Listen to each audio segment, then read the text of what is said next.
আসসালামু আলাইকুম ওয়া রাহমাতুল্লাহি ওয়া বারাকাতুহু। দুয়া। লেখক নুমান বিন আবুল বাশার, সম্পাদক আবদুল্লাহ শহীদ আব্দুর রহমান। আবিধানিক অর্থে দুয়া। দুয়া শব্দের অর্থ আহ্বান, প্রার্থনা করা। শরিয়তের পরিভাষায় দুয়া বলে কল্যাণ ও উপকার লাভের উদ্দেশ্যে এবং ক্ষতি ও অপকার রোধকল্পে মহান আল্লাহকে ডাকা এবং তার নিকট সাহায্য প্রার্থনা করা। দুয়া শব্দ পবিত্র কুরআনে বিভিন্ন অর্থে ব্যবহার হয়েছে।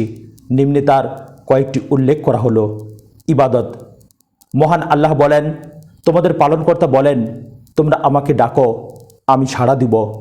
যারা আমার ইবাদতে অহংকার করে তারা অচিরে জাহান্নামে প্রবেশ করবে লাঞ্ছিত হয়ে।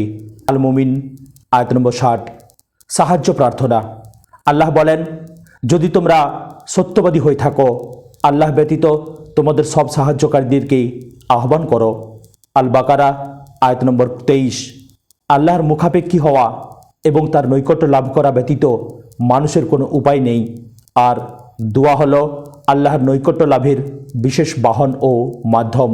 আল্লাহর নিকট প্রার্থনা, প্রত্যাশা ও সাহায্য কামনার মাধ্যমে মানুষ আল্লাহর নিকটবর্তী হয়। এ দ্বারা মানুষ তার প্রতিপালকের ইবাদত করে উদ্দেশ্যে উপনীত হয়, তার সন্তুষ্টি লাভ করে। দোয়ার ফজিলত ও উপকারিতা। দোয়াতে রয়েছে প্রভূত ফজিলত, মহাপুরস্কার, শুভ পরিণতি ও অনেক উপকার। নিম্নে তারই কিছু উল্লেখ করা হলো। ক। দোয়া ইবাদত। দোয়াকারী ব্যক্তি দোয়ার মাধ্যমে আল্লাহর নৈকট্য লাভ করে এবং পুরস্কার প্রাপ্ত হয়। আল্লাহ বলেন, তাদের পার্শ্ব শয্যা হতে আলাদা থাকে, তারা তাদের পালনকর্তাকে ডাকে ভয়ে ও আশায়, এবং আমি তাদেরকে যে রিজিক দিয়েছি তা থেকে ব্যয় করে। কেউ জানে না তার জন্য কৃতকর্মের কি নয়ন প্রীতিকর প্রতিদান লুকায়িত আছে। সূরা সাজদা আয়াত নম্বর 16 এবং 17। খ। দোয়াতে রয়েছে দোয়াকারী ব্যক্তির আবেদনের ছাড়া। মহান আল্লাহ বলেন, তোমাদের পালনকর্তা বলেন, তোমরা আমাকে ডাকো, আমি তোমাদের ডাকে সাড়া দিব। আল মুমিন আয়াত নম্বর 60। মহান আল্লাহ আরও বলেন, আর আমার বান্দারা যখন তোমার কাছে জিজ্ঞেস করে আমার ব্যাপারে, বস্তুত আমি রয়েছি সন্নিকটে। সূরা আল বাকারা আয়াত নম্বর 186। গ। দোয়াতে রয়েছে স্রষ্টার প্রতি আনুগত্য ও হীনতা দীনতার প্রকাশ। মহান আল্লাহ বলেন, তোমরা স্বীয় প্রতিপালককে ডাকো কাকুতি মিনতি করে এবং সঙ্গোপনে। তিনি সীমা অতিক্রমকারীদের পছন্দ করেন না। পৃথিবীকে কুসংস্কার মুক্ত ও ঠিক করার পর তাতে ফাসাদ সৃষ্টি করো না। তাকে আহ্বান করো ভয় ও আশা সহকারে। নিশ্চয়ই আল্লাহর করুণা সৎকর্মশীলদের নিকটবর্তী। ঘ। দোয়া ইহকাল ও পরকালে দোয়াকারী ব্যক্তি থেকে অনিষ্ট রোধ করে ও পাপমোচন করে। দোয়া কবুলের শর্তাবলী।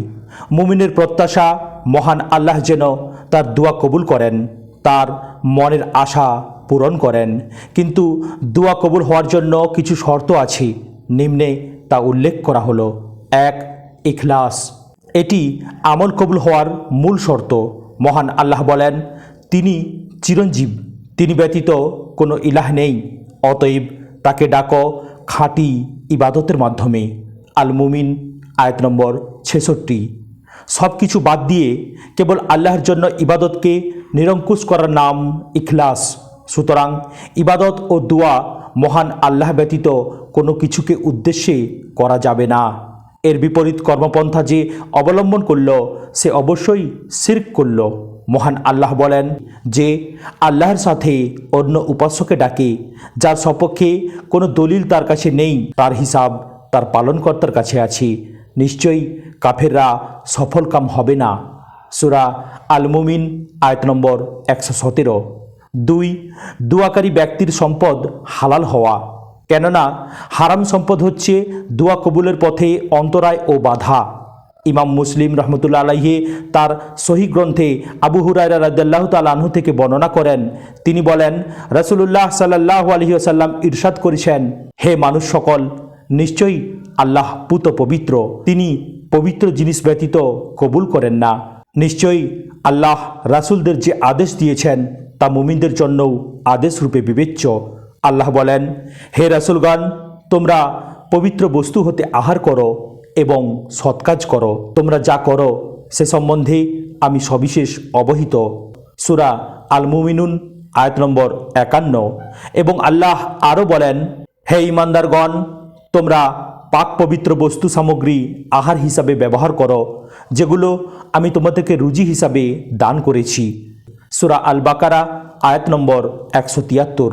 অতঃপর উস্কো খুস্কো ধুলোময় অবস্থায় দীর্ঘ সফরকারী একজন ব্যক্তির কথা উল্লেখ করে বলেন যে স্বীয় হস্তদ্বয় আকাশের দিকে প্রসারিত করে বলে, হে প্রভু, হে প্রভু, অথচ তার খাদ্য হারাম, পানীয় হারাম, পোশাক হারাম এবং সে হারাম দ্বারা লালিত। তার দোয়া কিভাবে কবুল হবে? মুসলিম 1686। 3. দোয়ায় সীমালঙ্ঘন না করা। দোয়ার সময় বান্দা বৈধ সীমারেখায় বিচরণ করবে। পাপের কাজ সিদ্ধ করা বা আত্মীয়তার সম্পর্ক ছিন্ন করা অথবা সামান্য ভুলের শাস্তিস্বরূপ কোনো ব্যক্তি বা গোষ্ঠীর ধ্বংসের জন্য দোয়া করবে না। মহান আল্লাহ বলেন, তোমরা স্বীয় প্রতিপালককে ডাকো কাকুতি মিনতি করে এবং সঙ্গোপনে। তিনি সীমা অতিক্রমকারীদের পছন্দ করেন না। সূরা আরাফ আয়াত নম্বর 55। দোয়া কবুলের অন্তরায়সমূহ। উপরের আলোচনায় আমরা দোয়া কবুলের শর্ত সম্পর্কে জানতে পেরেছি। নিচে দোয়া কবুলের অন্তরায়সমূহ সংক্ষেপে উল্লেখ করা হলো। দোয়াতে ইখলাস না থাকা, আল্লাহর সাথে শিরক করা, অবৈধ কারবার করা, ভেজাল দেয়া, সুদ খাওয়া, অন্যায়ভাবে মানুষের সম্পদ ভক্ষণ করা, ঘুষ নেওয়া, দোয়াতে সীমালঙ্ঘন করা, অবৈধ দোয়া করা, যথা মৃত বা কবরস্থ ব্যক্তির ওসিলা গ্রহণ করে দোয়া করা। উল্লিখিত প্রত্যেকটি বিষয় স্বতন্ত্রভাবে দোয়া কবুলের অন্তরায়। অতএব প্রত্যেক মুসলমানের উপর অবশ্য কর্তব্য হল সে যেন দোয়া কবুলের যে কোনো অন্তরায় থেকে নিজেকে দূরে রাখে। দোয়ার আদবসমূহ। 1. বিনয় বিনম্রতা ও একাগ্রতার সাথে দোয়া করা। 2. সংকল্প ও আকুতির সাথে দোয়া করা। দোয়া কবুলে প্রবল আশাবাদী হওয়া। আনাস রাদিয়াল্লাহু তাআলা আনহু থেকে বর্ণিত, তিনি বলেন, রাসূলুল্লাহ সাল্লাল্লাহু আলাইহি ওয়াসাল্লাম বলেছেন, যখন তোমরা দোয়া করবে তখন প্রার্থিত বিষয়টি লাভের ব্যাপারে দৃঢ় বিশ্বাস রাখবে এবং বলবে না, হে আল্লাহ, যদি তুমি চাও আমাকে প্রদান করো, কেননা আল্লাহকে বাধ্যকারী কেউ নাই। বুখারী 5863। 3. দোয়াকারী যেন উত্তম সময় ও স্থান বেছে নেয়, যেমন আরাফা দিবস, রমজান মাস, জুমার দিন, কদরের রাত, প্রত্যেক রাতের শেষাংশ, সালাতে সাজদারত অবস্থা, আজান ইকামতের মধ্যবর্তী সময়, সফরকালীন সময়, সিয়ামের সময়, অসহায়ত্বের সময়, হজ্জের সময়, বিশেষভাবে তাওয়াফ সাইর সময় এবং জামরাতে পাথর নিক্ষেপের পর। এছাড়া বিশেষ বিশেষ সময় ও স্থানসমূহে। 4. পবিত্র অবস্থায় কেবলামুখী হয়ে হাত তুলে দোয়া করো। দোয়ার শুরু এবং শেষে আল্লাহর প্রশংসা করা এবং রাসূলুল্লাহ সাল্লাল্লাহু আলাইহি সাল্লামের উপর সালাত ও সালাম পেশ করা। বৈধ দোয়ার কতিপয় উদাহরণ। 1. ইহকাল ও পরকালের কল্যাণের জন্য দোয়া করা। 2. সন্তান সঠিক ও সৎ পথে চলার জন্য দোয়া করা। 3. অসুস্থ ব্যক্তির শেফা ও পুরস্কার প্রাপ্তির দোয়া করা। 4. উপকারকারী ব্যক্তির জন্য দোয়া করা। 5. মুজাহিদ ও সাধারণ মুসলমানের জন্য ইহকাল ও পরকালের কল্যাণের জন্য দোয়া করা। দোয়া অধ্যায়টি আজ এখানেই সমাপ্ত করলাম।